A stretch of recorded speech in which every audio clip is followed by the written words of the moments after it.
کہ تقدیر کے جو عام عقیدے میں ہم تقدیر کہتے ہیں اس کے دو پہلو ہیں۔ ایک پہلو ہے ما اصاب علی الانسان، جو کچھ انسان پر آتا ہے مصیبت، جیسے ابھی آیت میں نے پڑھی ما اصاب من مصیبت فی الارض ولا فی انفسکم۔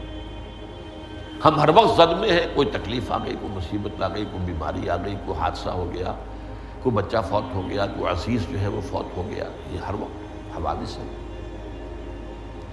تو جو بھی کچھ پیش آتا ہے وہ علم خداوندی میں ہمیشہ سے تھا۔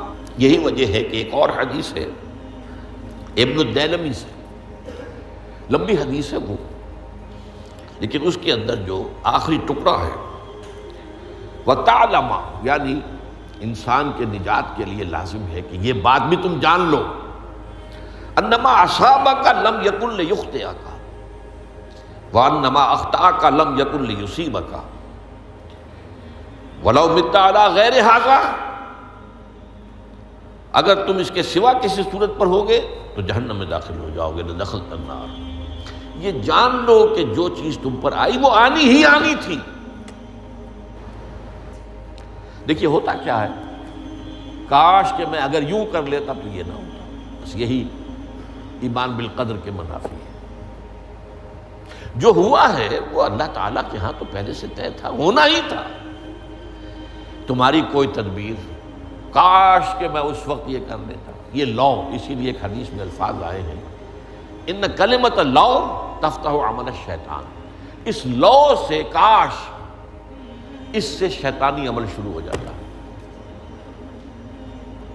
کاش کہ یہ ہو جاتا، کاش میں یہ نہ کرتا، کاش کہ ہو جاتا، تو یہ نہیں۔ تعلم انما اصابک لم یکن لیخطئک، تو جان لے اس بات کو کہ جو چیز تم پر آئی ہے وہ ہرگز ٹلنے والی نہیں تھی۔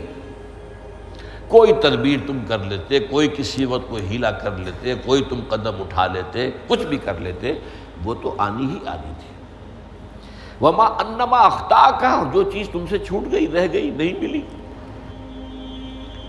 ایک ویکنسی ایڈورٹائز ہوئی تھی، آپ نے بھی درخواست دی تھی، آپ کو نہیں ملی، اب آپ ہو کاش کہ میں نے فلاں سے سفارش کرا لی ہوتی، بس گئے۔ تو جو چیز چھوٹ گئی وہ چھوٹ جانی ہی تھی، اس میں قطعاً جو ہے کوئی شکل، کوئی تدبیر، کوئی سفارش، کسی طرح کا کوئی بھی ہیلا، کوئی جو ہے اس پہ کارگر نہیں ہو سکتا تھا۔ لم یکن لیصیبک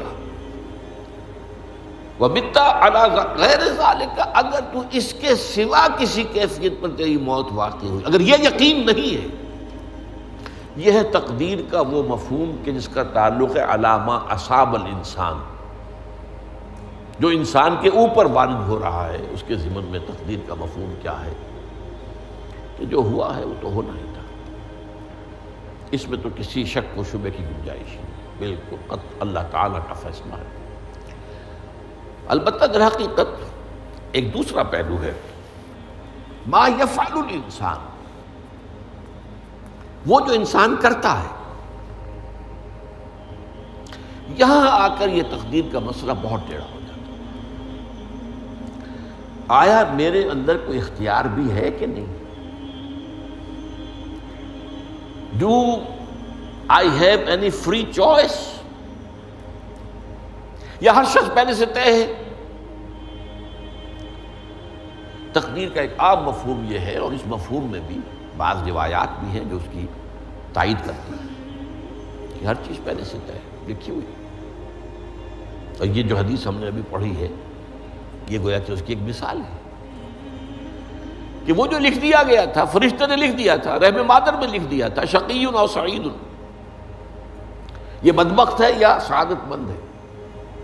تو ایک شخص پوری عمر نیکی کے کام کرتا رہا، آخری وقت میں آ کر کوئی ایسا حادثہ پیش آ گیا کہ وہ اہل جہنم کے سے کام شروع کر دی اور جہنمی ہو گیا۔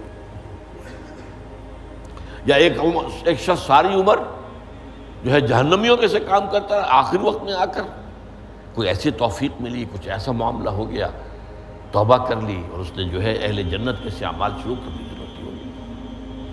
تو یہ جو ہے علامہ اصابک کا علیحدہ بات ہے، اور علامہ یفعل الانسان، انسان کیا کرتا ہے، اس میں اس کی قدرت کتنی ہے، اور یہ ہمارے ہاں فلسفے کا بڑا مشکل موضوع ہے، اسی کا نام ہے جبر و قدر۔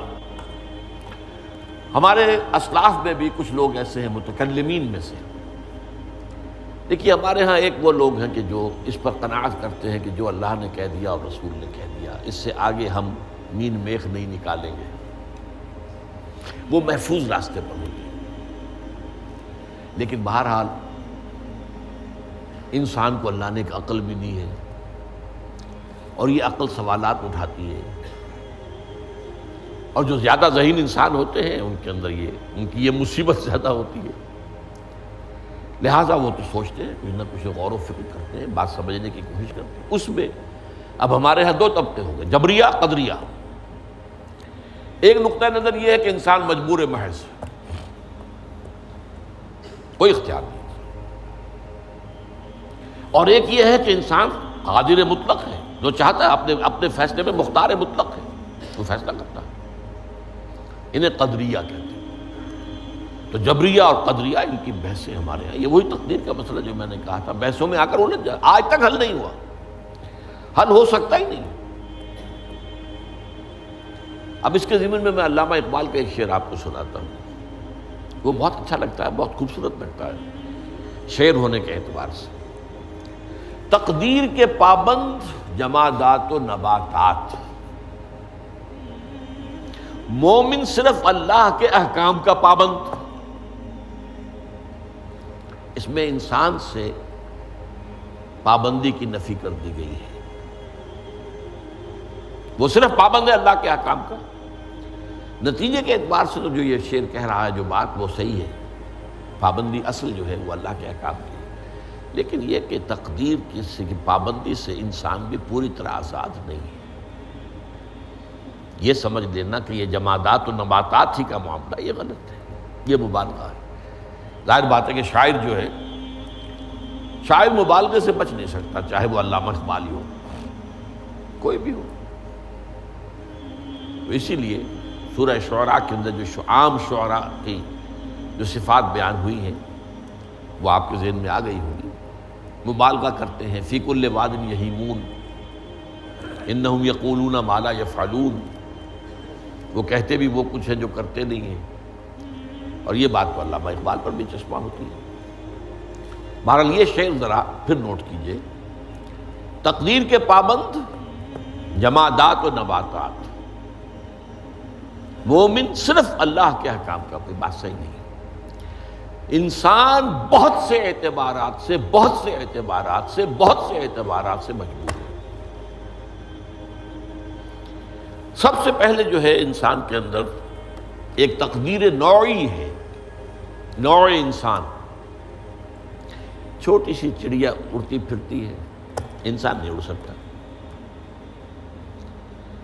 آپ نے ٹھیک ہے مشین ایجاد کر لی، جہاز ایجاد کر لیا، آپ دوڑ رہے ہیں، 500 آدمی اور سینکڑوں من سامان لے کر جو ہے وہ جا رہا ہے، 747 ہو یا 757 ہو، یہ کر لیا ٹھیک ہے، خود نہیں اڑ سکتا۔ اب کیا کریں گے آپ؟ یہ تقدیر نوعی ہے، سپیشیز، ہر سپیشیز کے لیے اللہ نے ایک اندازہ مقرر کر دیا ہے، اس اندازے ہی میں رہے گا، اس سے باہر نہیں جا سکتا۔ پھر ایک تقدیر شخصی ہے۔ اب دیکھیے تقدیر شخصی کیا ہے؟ بعض اوصاف و صفات ہمیں وراثتاً ملتے ہیں، we have no choice۔ پہلے بھی یہ بات مانی جاتی تھی، آج جو ہے ذرا سائنٹیفک انداز میں ہم کہتے ہیں جینز میں چلا آ رہا ہے، اس جینز کو کوئی بدل سکتا ہے؟ جو جینز بھی آپ کو ملے اپنے والدین کی طرف سے، وہ آپ کی شخصیت کا ظاہر بات ہے کہ فیصلہ کن طرز پر اس کو ڈھال دیتے ہیں۔ جینز ہے، پابندی ہے۔ نمبر 2 یہ کہ خاص طور پر جو گھر کا ابتدائی ماحول ہوتا ہے، ماں کی گود اور ابتدائی گہوارہ گھر کا، اس کے جو اثرات مرتسم ہو جاتے ہیں شخصیت کے اوپر، وہ بھی بڑے مستقل ہوتے ہیں، پختہ ہوتے ہیں۔ ان دونوں چیزوں کو ضرب دے لیجئے، hereditary factors multiplied by environmental factors, اس سے مل کر ایک شے تیار ہوتی ہے جس کو قرآن کہتا ہے شاکلہ۔ قل کل یعمل علی شاکلتہ فربکم اعلم بمن هو اہدی سبیلا، سورہ بنی اسرائیل۔ شاکلہ کسے کہتے ہیں؟ شاکلہ شکل دینے والی شے۔ آپ کو لوہا ڈھالنا ہے، کوئی خاص پرزہ بنانا ہے، اس کا پہلے سانچہ بناتے ہیں۔ لوہے کو پگھلا کے اس میں ڈالیں گے تو جیسا سانچہ ہوگا ویسا ہی لوہا جو ہے وہ شکل اختیار کرے، اسے شاکلہ کہتے ہیں۔ یہ شاکلہ جو ہے ہر انسان کا، اس سے باہر انسان نہیں جا سکتا۔ اس کے اندر اندر سٹرگل ہوگی، اس کے اندر اس کی جد و جہد ہوگی، لیکن اس کا یہ مطلب نہیں ہے کہ اس کا کوئی فری چوائس نہیں۔ فری چوائس ہے، لیکن وہ فری چوائس انہی حدود کے اندر کام کرے گا، اس سے باہر نہیں۔ اس بات کو مختلف احادیث میں حضور نے بہت خوبصورتی سے بیان کیا۔ ایک حدیث بڑی اہم ہے، بڑی اہم ہے۔ الناس کالمعادن، انسانوں کی مثال بھی معدنیات کی سی ہے۔ اب سونے کی معدنیات میں سے سونے کی جو اور ہے، اب پتہ نہیں اردو میں مجھے معلوم نہیں اور کا ترجمہ کیا کرتے ہیں عام طور پر، لیکن جانتے ہیں اور وہ کچی دھات جس سے کو صاف کر دیتے ہیں تو پھر وہ دھات جو ہے خالص شکل میں سامنے آ جاتی ہے۔ سونے کی اور سے سونا بنے گا، چاندی کی اور سے چاندی بنے گی، سونا تو نہیں بن سکتا، جتنا چاہے صاف کر لیں، وہ اور تو مستقل۔ الناس کالمعادن خیارکم فی الجاہلیت خیارکم فی الاسلام، جو تم میں جاہلیت کے دور میں، پری اسلامک دور میں جو بہترین تھے وہی اسلام میں آ کر بہترین ہوئے۔